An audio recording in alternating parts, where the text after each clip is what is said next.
Hello, this is Sunday, March 1st, and I'm in a pretty good mood. Most of the times on Sundays I am in a good mood. Matter of fact, I'm in a good mood most days. I have these minutes and excerpts of bad moods because the bottom line is you control your mood. Someone says something to you, your reaction is up to you. Someone says something about you, your reaction is up to you. My reaction these days have been a lot more mellow, actually, than I have been in past years. And you know what? It makes you, I don't know about you, it makes me feel better. It makes me feel better when I take a lot of things with a grain of salt, because at the end of the day, many of those things really do not matter. Because it's really about your heart. It's about your belief system, and mine, of course, is God. It's about what you think of yourself. And I think positively of myself and the things that I've done in my life. Yes, we've all made mistakes. If you haven't, raise your hand. But we have to continue on with our lives and look at our mistakes and our failures as what? Learning experiences.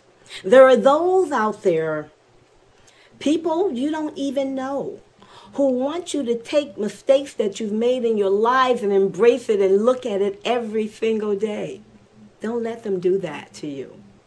That is not what living is about. That is not what God's promise is all about. When we fail at particular things in our lives, and every success story has failure behind it. Every success story has failure behind it. Okay?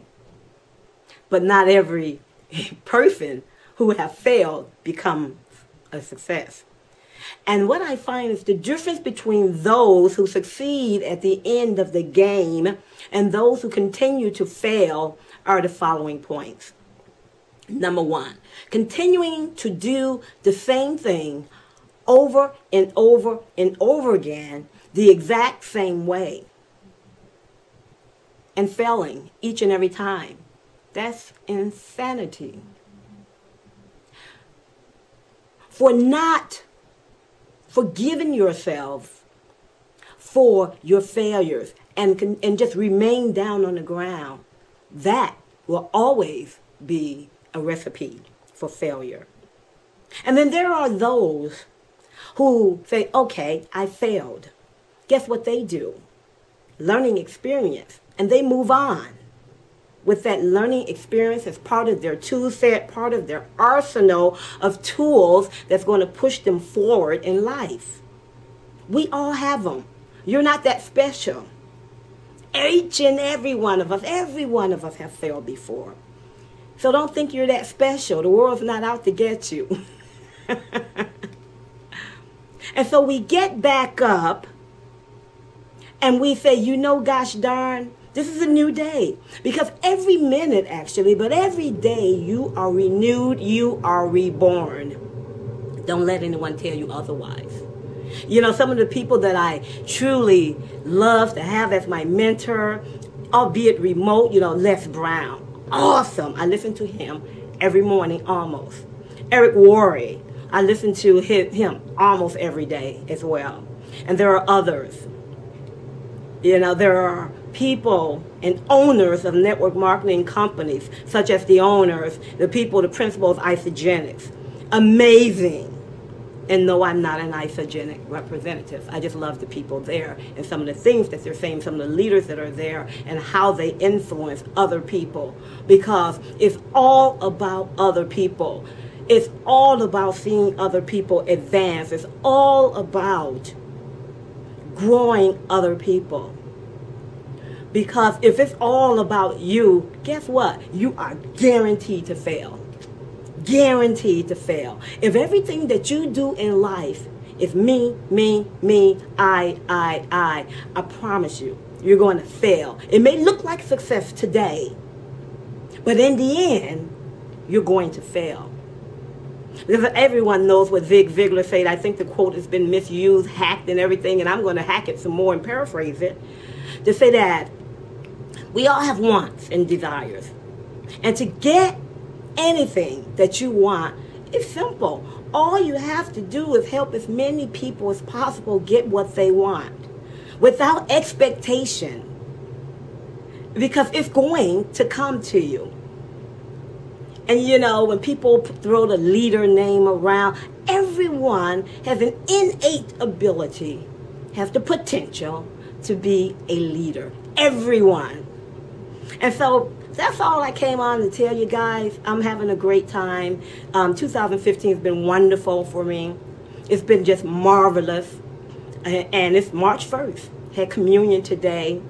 Spent time with family. Talked to family, dad and mother, my brother, you know, his children, his wife, my youngest brother. He's a minister. I tell you, there's nothing like family. I tell you, there's nothing like genuine love. I tell you, there's nothing like real consideration and real care with no ulterior motive. Sometimes I wish that everyone could be that way. You know, we do care for people when we're not really intimate with them. We do build teams and network marketing companies. We build teams in our lives. And it is geared around what we want. But as long as it's geared also around what they want. Around what they want. And I believe that I've become a much more passionate, caring person. And I'm really much more relaxed than I've ever been. Everything isn't go, go, go, go, go. I'm a bit more relaxed and very patient. Not a salesperson, never have been. But now I'm not a salesperson in a different way. You know, people make their own decisions. I present this to you. You look at it. You can ask questions. I don't believe in ABC, always be closing. I think that's the most insane phrase I've ever heard. Always be closing. If you always be closing ABC, you're always going to miss the prize because you're trying to close all the time. Get to know people. Genuinely listen to them. Listen to what their needs are. And you'll get to the point where you know what their whys are. And so here's a good example. A young man was talking to me, and, you know, he doesn't have a lot of money, only a few $100s. But I'm listening to him, and, you know, don't spend your rent money, man. You need your rent money. I'll never tell anyone to spend their rent money on anything. But one of the things that struck out, he kept talking about his children. He's very young. I met him yesterday. I talked to him on the phone quite a few times, but I met him in person yesterday. Very young. LPN, graduating, getting certified, got to do some more certification studies, but he always talks about his children, his child. And so you can tell that's his why. That is his purpose today for living and doing the things that he want to do. But you won't hear that if you ABC, always be closing. And I like the guy. As a matter of fact, I'm going to meet him tomorrow. We're going to map out some things in his life and do some mindset changes. We're going to take it slow. I'm going to mentor him. I'm going to mentor him. I like people who have a why or who have a glimpse. And when you ask them what do they want, they don't say, I want all the money in the world. You take that question and say, what if you had all the money in the world? What do you want? The question is, what do you want to do with all the money in the world? What can it buy you? What are you looking for? That is your why. With that said, I'm just rambling. I'm going to see you all, of course. Total Life Changes has been changing my life in terms of my health and people around me, their health, and change of my financial outlook, and changing my outlook and my mindset. And the people that I'm meeting are wonderful. Their products are non-toxic. They're awesome, awesome products. If you're interested in what I'm doing, it's easy to find me. You know, I'm always in Skype, or I'm in Facebook. Good evening. My name is Sloan, and I approve this message. You have a nice day. Bye-bye.